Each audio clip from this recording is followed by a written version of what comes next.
Hello, my name is Marcia Curlin. I'm coming to you from Fort Wayne, Indiana, where I work for the Girl Scouts of Northern Indiana-Michiana. I'm here today to walk you through a few of the steps for the Eating for You badge. A couple of reminders. First, just by watching the video, girls don't earn the badge.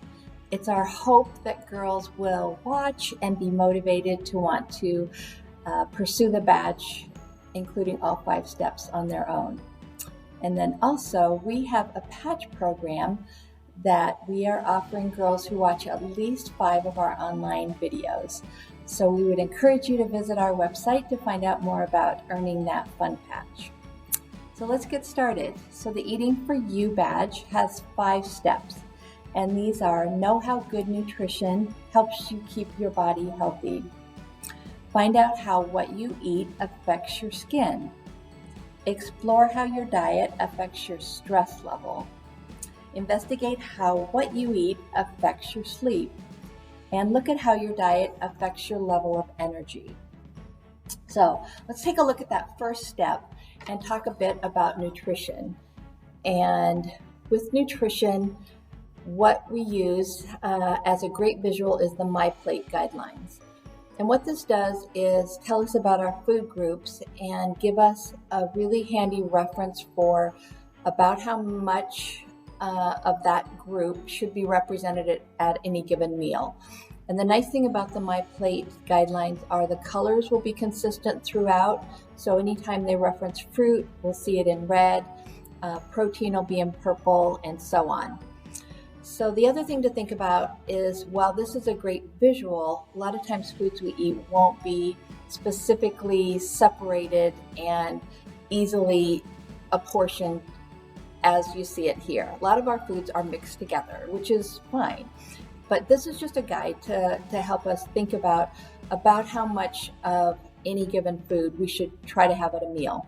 So when you think about foods that are mixed together, spaghetti comes to mind. So you've got your grain group, which would be your spaghetti noodles. You've got a sauce of some sort usually, so that would probably have some vegetables in it. And then if you have some meat in it, that would be the protein group. And possibly if you put some cheese on top, you've got your dairy group represented. Thing to remember about dairy, it won't always be separate in a glass. It can also be a dairy product that you eat, not just drink. So a couple things that you could do with this particular step are involve the different food groups. So let's talk about those real briefly and some of the things to keep in mind. So when it comes to fruits, these are low in fat, low in sodium, and low in cholesterol. And they include they provide some really essential nutrients such as potassium, dietary fiber, vitamin C, and folic acid. Some good benefits or some tips to think about with fruits is usually eating fruit, because of the fiber content, is they make us feel full, which can help us not overeat other items. And they usually have some sweetness to them, so that makes them really appealing. Grains are bread products, any kind of pastas, noodles. So things along those lines, rolls, pizza dough, things that just include the grain as the main ingredient. So dietary fiber is one of the main benefits of consuming grains, and the benefit of fiber is that it can help you feel full, and it also helps our digestive system process food. Several B vitamins are part of grains, and some minerals like iron, magnesium, and selenium. The tip to think about with grains is to try to eat whole grains, which are grains that have not been processed. So when we process grains, a lot of times we'll take out the bran, and also some of the nutrients are removed. So it's not nearly as healthy to eat processed grain as it is to eat whole grains. All right, vegetables. Vegetables are typically very low in fat, calories, and cholesterol. So they've got a lot going for them. They include potassium, fiber, folic acid, and vitamins A and C in their makeup. And some tips to think about with vegetables, while some people don't like a lot of vegetables, there's probably something out there that you can find to like, because vegetables come in so many different flavors, colors, textures, amount of crunchiness to them, and they're incredibly versatile. So do you have a favorite vegetable or a favorite way to eat vegetables, ways to mix up fruits and vegetables? How about a favorite grain product? Let us know in the comments. What are some of your favorite types of these foods we've talked about so far? As well as our next group, which is protein, and these are such things as meat and fish, poultry, eggs, nuts, seeds, dry beans. Protein is important in terms of containing zinc, iron, magnesium, the B vitamins, and vitamin E. Some tips when it comes to protein is think about lower fat or leaner types of protein, because protein, especially meats, can be pretty high in fat. And limit the processed meat that you consume. So processed meats would be such things as hot dogs and luncheon meats and bacon and sausage. And finally, our dairy group. These are things made with milk products generally. So milk, cottage cheese, yogurt, cheeses, and ice cream would be some examples. And the key benefit for dairy products are that it contains calcium and potassium, vitamins A and D, as well as the B vitamin complex, zinc, magnesium, and phosphorus. And once again, you want to try to look for lower fat versions, just to save on some calories and some fat content. So an activity I would recommend, two things that you can choose from are just suggestions, is in a given amount of time, so set a timer for maybe a minute, maybe 2 minutes, challenge other members of your family or friends to come up with a breakfast, a lunch, and a dinner that satisfy the MyPlate guidelines.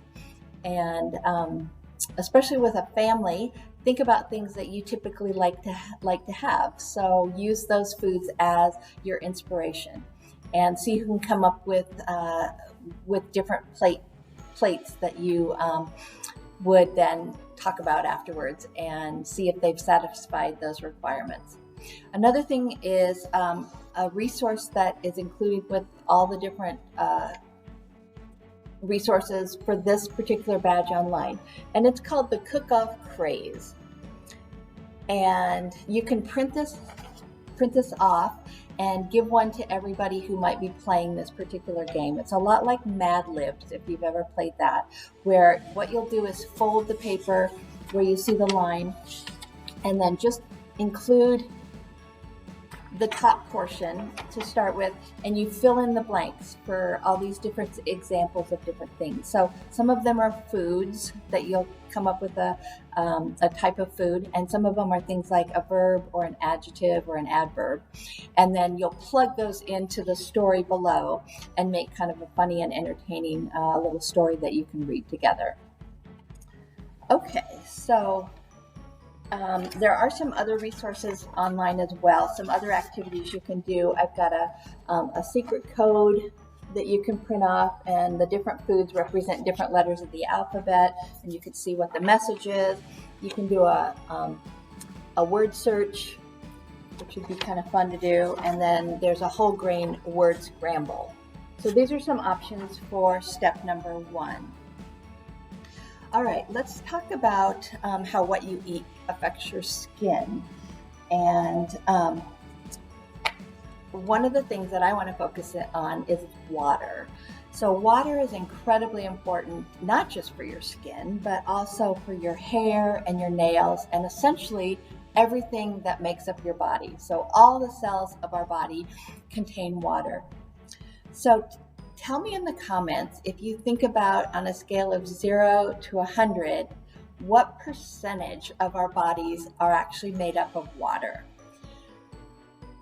Weigh in with what you think might be the right percentage of our bodies that are actually water. Any ideas? Share with us. So if you could actually take our bodies and wring them out, you would have 60% of the typical adult body would be made up of water. So that's a lot of water.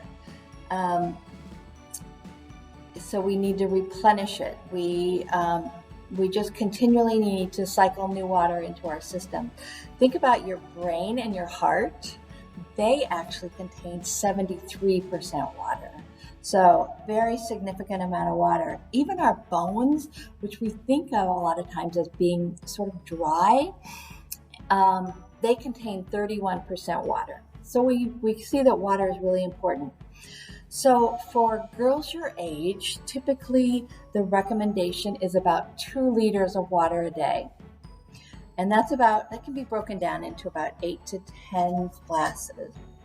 So here I've measured out 2 liters of water in this pitcher. It's about a little over 67 ounces. So think about like a 2-liter bottle of soda, and that's how much water you're supposed to drink. Do all of you drink that much? Is that part of your daily routine? I know not everybody is a fan of drinking water, so there's some things you can do that make it a little more enjoyable. Some people like to add flavor packets to their water, and that's perfectly fine. There's a variety that you can choose from. You can also cut up some fruits and vegetables to add a little bit of interest to your water. So you're probably familiar with lemons, but you can also cut up limes. You can cut up oranges. I've had apples, cucumbers, mint. So there's a lot of different things that might make your water taste a little bit better. If the taste is what perhaps keeps you from drinking it, sometimes just having the water already measured out and you can actually see as you drink it what you have left, and start early in the day and try to challenge yourself to finish it before the day's over.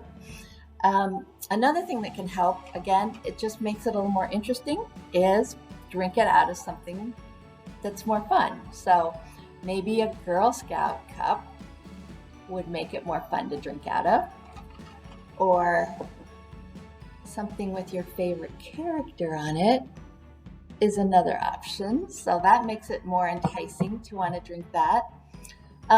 Maybe something that is a souvenir from somewhere you've been. This is a glass bottle that I got in Boston. Sometimes that makes me remember that trip.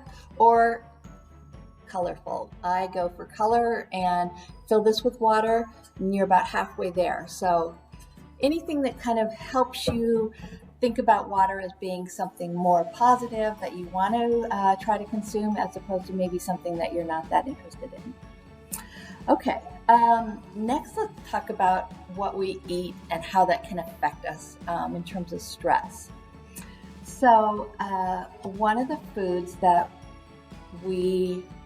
most of us anyway, really enjoy eating is sugary types of things. But too much sugar can be a problem, and it can affect us in terms of our stress levels. So too much sugar can cause mood swings. It can also make us feel fatigued, kind of tired and run down, and also can make it more difficult to concentrate. So all those factors can exacerbate our stress level. And the other thing about sugar is that often when we eat a fair amount of sugar, our bodies then just crave more of it. So it becomes this cycle of you eat some and you want more, and then you eat more. And then you're sort of in this vicious cycle of just sugar and then more sugar. So we want to make sure we kind of keep that in check and are aware of how much sugar we actually consume, because it really does affect how we react. So something to think about if you're looking for where sugar might be. Sugar can be in a lot of foods we wouldn't even think of as containing sugar. And it's not always going to be listed as sugar per se on the nutrition label. So if you're looking at the list of ingredients on the side of a package or the back of a package, you might find words like these. You might find fructose, glucose, dextrose, sucrose, or lactose. And all of those have the ending OSE. And those are all different forms or versions of sugar, but they're still sugar, and they have these same effects that I mentioned earlier. So what I want to do for this, and this I think would be a fun thing for you to do as an activity to satisfy this step, where you learn more about what foods contain how much sugar. So I have printed off a number of different food items, and we're going to talk about together. I want you to participate by telling me in the comments how much you think, how much sugar you think these foods have in terms of the number of sugar cubes. So you think about individual sugar cubes. How much sugar do you think would be in a 16-ounce bottle of Snapple? This might be a beverage that you're familiar with, that you might consume, and it probably does have a sweetness to it. So about how much sugar do you think this might have in it? Let's see.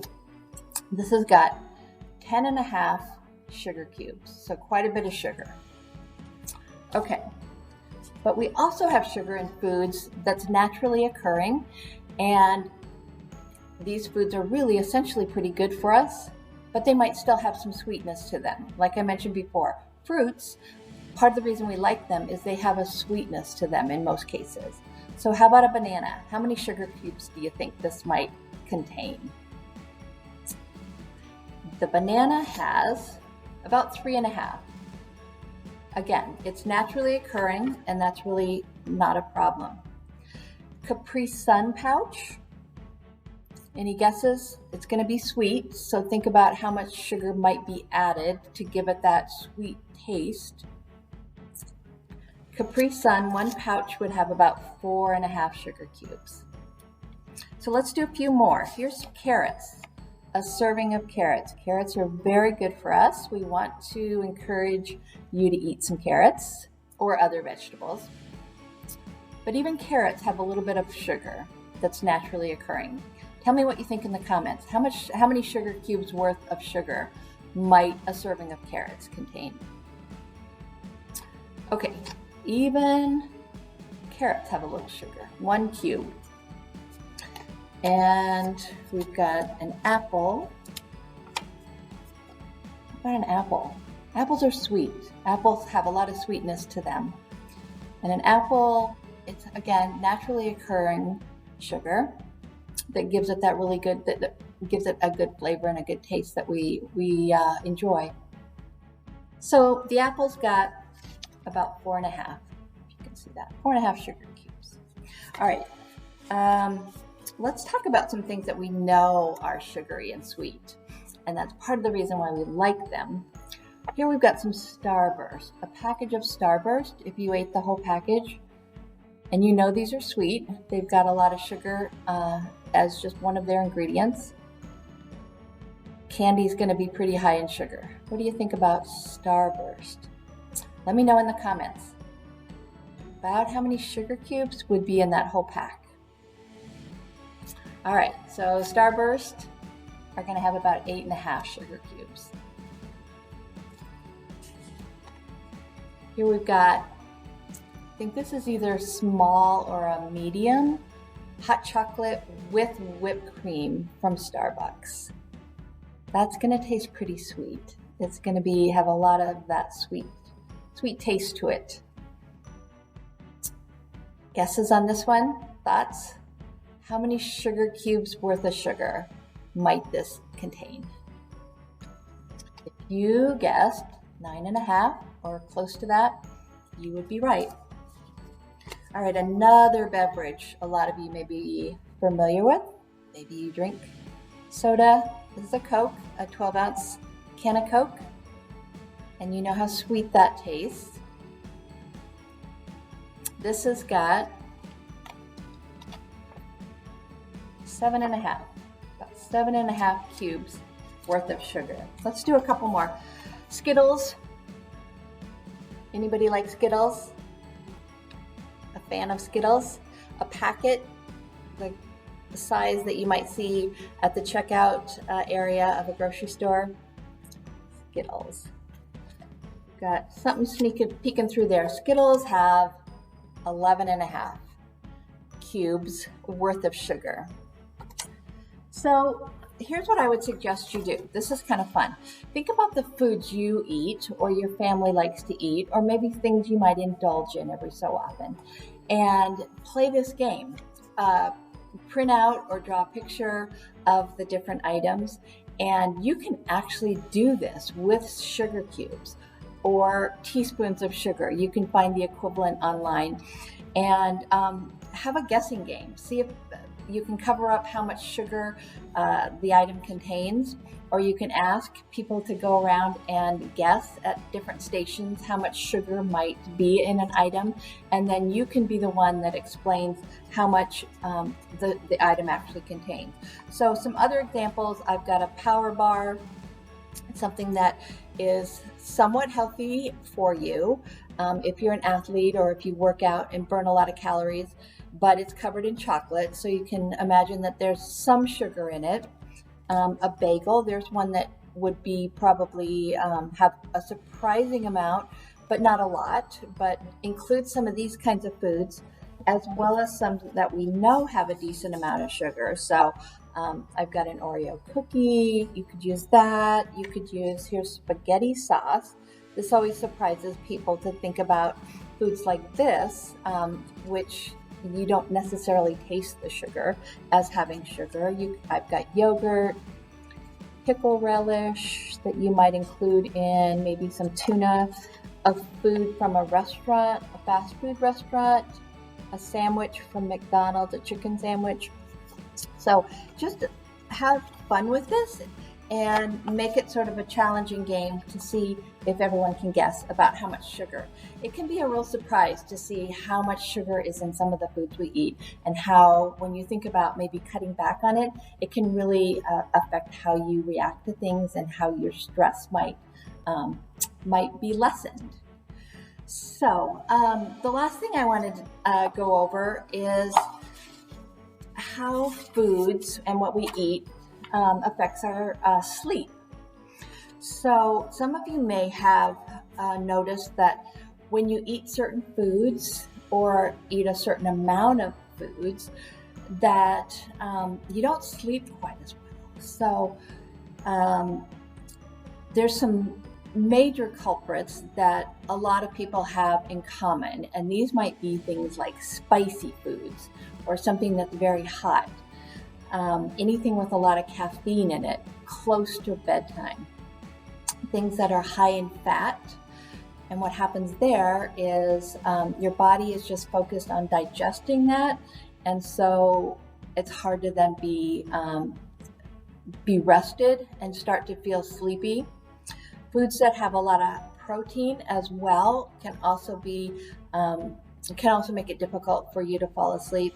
And anytime you eat something that's really heavy or that makes you feel super full, like almost uncomfortably full, can cause problems as well, because you're just not going to be very, very comfortable and relaxed probably when you go to sleep.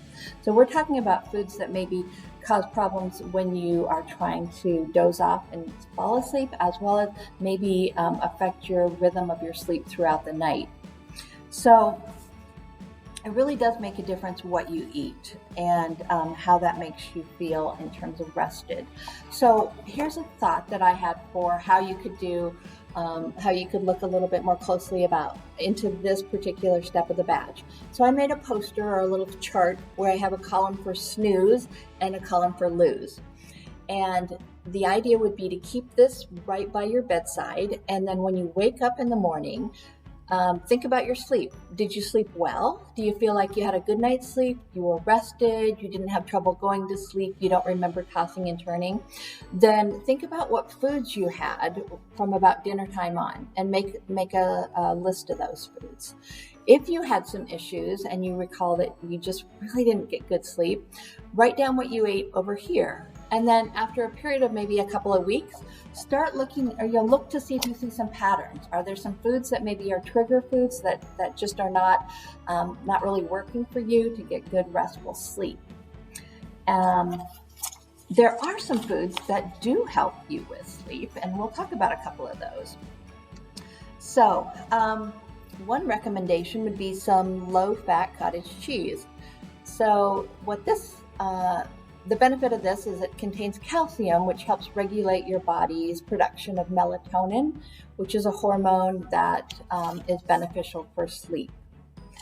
Also, you might want to think about spinach, maybe at dinner, not right before you go to bed, but it's high in sleep-supporting minerals like calcium, potassium, and lutein. And we've got kiwi. This is high in calcium, magnesium, potassium, and phosphorus, which are beneficial for our bodies for sleep. Something like a piece of toast before you go to bed. It has carbohydrates, which are okay in moderation. They can help with the sleep-wake clock in your body.